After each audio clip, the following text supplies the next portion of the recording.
ये है तीसरा चैप्टर जो एनसीईआरटी से रिलेटेड है। कह रहा है चखने से पचने तक। चखने से पचने तक का मतलब समझिए कि कोई भी चीज़ खाई जाती है तो वो पचता कैसे है। अब कहता है झुम्पा रसोई में गई और माँ से लिपट कर बोली, माँ मैं नहीं खाऊंगी, कर वे करेले मुझे तो तुम गुड़ रोटी दे दो। माँ ने हंसते हुए कहा कि कितना मीठा खाओगे, सुबह भी तो तुमने चीनी वाली रोटी खाई थी।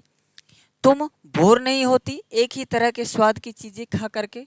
झूलन ने झुम्पा को चिढ़ाते हुए कहा। झुम्पा तपाक से बोली, तुम बोर होती हो क्या? इमली चाटते चाटते जरूर नाम सुनने होगे तुम्हारे मुंह में पानी आ गया होगा।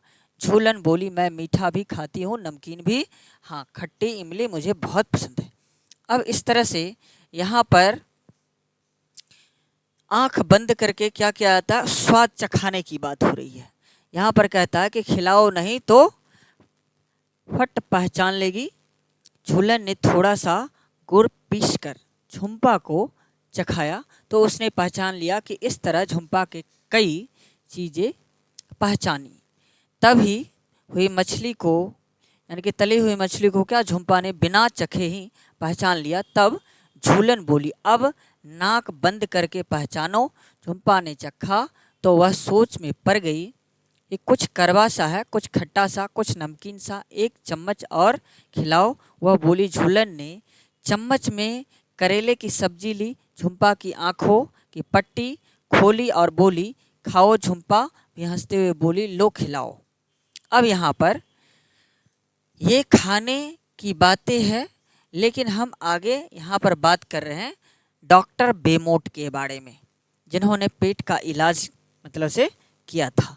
अब यहाँ पर शिक्षक आंख बंद करके स्वाद पहचानो, बच्चों को आंखें खाने की चीज़ें एक ही तरीके से जैसे पीसकर पिलाने से चीज़ें आसानी से पहचानी नहीं जाएगी। बच्चों को अलग अलग खाने की चीज़ें स्वाद बताने, शब्द ढूंढने में प्रोत्साहित करें। यानी कि इससे क्या होगा, बच्चे अलग अलग से शब्दों को पहचान पाएंगे कि ये क्या है। कह रहा जीभ के अगले हिस्से को किसी साफ कपड़े से पोंछो ताकि वह सूखा हो जाए। अब वहाँ चीनी के कुछ दाने, शक्कर रखो, वहाँ कुछ स्वाद आया, सोचो ऐसा क्यों हुआ। शीशे के सामने खड़े होकर अपनी जीभ की तरफ को ध्यान दो, देखो कैसी दिखती है, क्या जीभ पर कुछ दाने दाने जैसे दिखते हैं? बिल्कुल। अगर कोई हम से पूछे कि बच्चे कच्चे आंवले या खीरे का क्या स्वाद है तो सोचना पड़ेगा। तो इस तरह से यहाँ पर रोटी का टुकड़ा, कुछ चावल, और यहाँ पर ये जितना भी आपको ये पढ़ने में दिख रहा, तो डॉक्टर बेमोट के बारे में, जब ये पेट के बारे में है तो डॉक्टर बेमोट के बारे में ही पूछता है। इसमें कह रहा है शिक्षक संकेत अगले पृष्ठ पर बच्चों के अपने शरीर के खाने के रास्ते का चित्र बना करके दिखाओ। अब यहाँ पर देख लीजिए ये खाने के चित्र। दिल की बात कह रहे, तुम्हें क्या लगता है कि शरीर में खाना कहाँ जाता है? चर्चा करो इस बात पर। कह रहा है भूख से तो मेरे सिर दर्द हो रहा है, जब भूख लगती है तो मुझे गुस्सा आता है। कहने का मतलब ये सारी प्रक्रिया जब हमें भूख लगती है तो सब होती है। जैसे भूख से तो मेरे सिर में दर्द होने लगता है, जब भूख लगती है तो मुझे गुस्सा आता है, जब मैं भूखा होता हूँ तो थका थका महसूस करता हूँ। तो कहने का मतलब जब मेरी बहन को भूख लगती है तो वह रोती है, मतलब छोटा बच्चा है तो वो रोने लगता है। मुझे भूख लगती है तो मैं भी रोता हूँ, यानी कि ये कुत्ते की भी बात कर रहा है। फिर यहाँ पर देख लीजिए नीतू को चढ़ाया गया ग्लूकोज। नीतू को पूरा दिन लगातार उल्टी होती रही, साथ में दस्त भी लग गए थे। उफ, कुछ भी खाओ पियो, उल्टी करके मतलब उसके पिताजी ने उसे पानी, नमक और चीनी घोल करके पीने के लिए दिया। शाम डॉक्टर के पास। अब यहाँ पर देखिए डॉक्टर साहब के बारे में, यहाँ पर डॉक्टर बेमोट के बारे में बताया गया है। कहानी खिड़की वाले पेट की। खिड़की बाटे सुनो कहानी। एक अनोखे पेट में था छेद। कहानी छेद की। मार्टिन नाम का एक फौजी, भूल से पेट में लगी गोली, हुआ इलाज पर यह रह गया छेद। डॉक्टर के लिए बना खेल, बातें जान ली उसने भेद की। सुनो कहानी एक अनोखे पेट की। फिर कहता है जब चाहे तब उसके झांक ले, अंदर का सारा हाल भांप ले, क्या खाया क्या बचाया, क्या चबाया क्या नहीं पचा, क्या पचाया। कर सकते हैं यह मीन मेख भी, सुनो कहानी एक अनोखी पेट की। कह रहा है चीज़ें जो करती थी गड़बड़, उन्हें डालकर हाथ झटपट बाहर निकाल सकते थे, बदले में नया खाना डाल सकते थे। और कहता है कि हाँ, दाल भात और सेब भी, सुनो कहानी एक अनोखे पेट की। कह रहा है खिड़की जैसे छेद वाले पेट की, और इसके उसके सबके पेट की कहानी यह हमने नहीं गढ़ी, बरसों पहले सच्ची थी घटी, पढ़ो कहानी एक अनोखे पेट की, पेट में था छेद कहानी पेट। कह रहा है राजेश उत्साही, इन्होंने ये 1985 में ये कहानी। अब कहानी पेट में झांका जाना भेद। कह रहे तुमने कविता में जिस फौजी के बारे में पढ़ा, वो सन 1822 में 18 साल का था और बहुत तंदुरुस्त था। जब वह गोली से जख्मी हुआ तो उसे डॉक्टर बोमोट ने के पास ले जाया गया, है ना, डॉक्टर बेमोट के पास। डॉक्टर ने मार्टिन की अच्छी तरह से मरहम पट्टी की, धीरे धीरे उसका जख्म ठीक होने लगा, पर पेट का छेद नहीं भरा। लगभग 1.5 साल के बाद डॉक्टरों ने देखा कि मार्टिन के पेट में एक अद्भुत खिड़की सी बन गई थी। पेट की चमड़ी ने बढ़कर छेद को ढक तो लिया, ठीक उस तरह जैसे एक फुटबॉल का वाशर होता है, यानी चमड़ी की एक तरह से ऊपर एक और तरह की सी बन गई थी। इसी तरह से तो फिर मार्टिन ने, मतलब से डॉक्टर बेमोट को मार्टिन का यह अजूबा पेट क्या मिल गया, मानो एक खजाना मिल गया। सोच सकते हो कि कितना समय लगा होगा उन्हें इस पेट के साथ प्रयोग करने में। 9 साल, यानी कि 9 साल तक ये टाइम पूछ देता है, इसमें डायरेक्ट टाइम पूछ देगा कि कितना साल तक उन्होंने, तो 9 साल तक उन्होंने पेट पर रिसर्च किया था। 9 साल।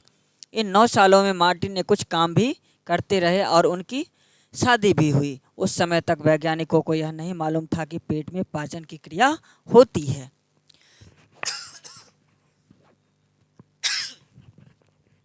अब यहाँ पर कहता है कि उस समय वैज्ञानिक पेट में जो पाचन रस होते हैं उसका क्या काम होता है, क्या वे पाचन में मदद करते हैं, यह केवल भोजन को तरल बनाने के लिए होते हैं। कह रहा है तो ये पेट की सारी कहानी यानी कि बेमोट के द्वारा जो है उन्होंने सर्च किया था इसमें। अब यहाँ पर देखिए, कह रहा है खाने की चीज़ें। अब जैसे कच्चा दूध पेट में कितना देर में पचने का समय है, गिलास के पाचक रस में। अब यहाँ पर दिया हुआ है कच्चा दूध है 2 घंटे से 2.25 घंटे। कह रहा है उबला दूध 2 घंटे, पूरी तरह उबला अंडा 3 से 3.5 मिनट, है ना, 3 घंटे 30 मिनट। और कह रहा है कि कम उबला अंडा 3 घंटे में। फिर कहता है कच्चा अंडा, है ना, फेंटा हुआ 2 घंटे में, और कच्चा अंडा 1 घंटे 30 मिनट में। मतलब से ये है क्या, पचने में लगा समय, यानी कि खाना अगर तला भुना हो तो थोड़ा सा समय लगता है। ये चीज़ें आपको इससे पता चल जाएगा। फिर कहता है 4 घंटे 45 मिनट, यहाँ पर गिलास के पाचक रस में 4 घंटे 45 मिनट में। फिर कहता है उबला हुआ दूध 4 घंटे 15 मिनट में। फिर कहता है पूरी तरह यहाँ पर पेट में या गिलास के पाचक रस में। फिर कहता है पूरी तरह उबला अंडा कितना है, 8 घंटे में, कम उबला अंडा 6 घंटे 30 मिनट में, और कच्चा अंडा फेंटा हुआ कितना 4 घंटे 15 मिनट में, और कच्चा अंडा क्या है 4 घंटे में। कहो अब क्या सोचते हो, कुछ फ़ायदा इस पेट का। डॉक्टर बोमेट मार्टिन ने खिड़की वाले पेट वाले सहारे पाचन के कई तरह रहस्य खोले। उन्होंने तालिका में देखा कि पेट में खाना जल्दी पचता है। क्या तुम भी यह देख पाए? तो कहने का मतलब बेमोट, डॉक्टर बेमोट की यहाँ पर करें, अगर डॉक्टर बेमोट की जगह तुम होते तो पेट के रहस्य जानने के लिए क्या क्या प्रयोग करते, उन प्रयोगों को भी लिखी। करें इस सच्ची कहानी में बच्चे वैज्ञानिकों के काम करने में व्यवस्थित तरीके से विज्ञान के इतिहास की एक रोचक दास्तां पढ़ेंगे।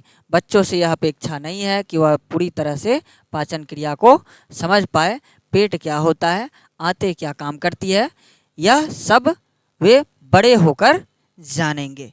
तो कहने का मतलब ये हमारा जो चैप्टर है वो एक एक चैप्टर, यानी कि इसमें डॉक्टर बेमोट के बारे में, डॉक्टर अर्पणा के पास इलाज के लिए 2 बच्चे आए, रश्मि और कैलाश। दोनों बच्चों ने डॉक्टर अर्पण को बातचीत की, बातचीत में कुछ जानकारी मिली, नीचे दी गई है, तुम भी अब यहाँ पर देखिए।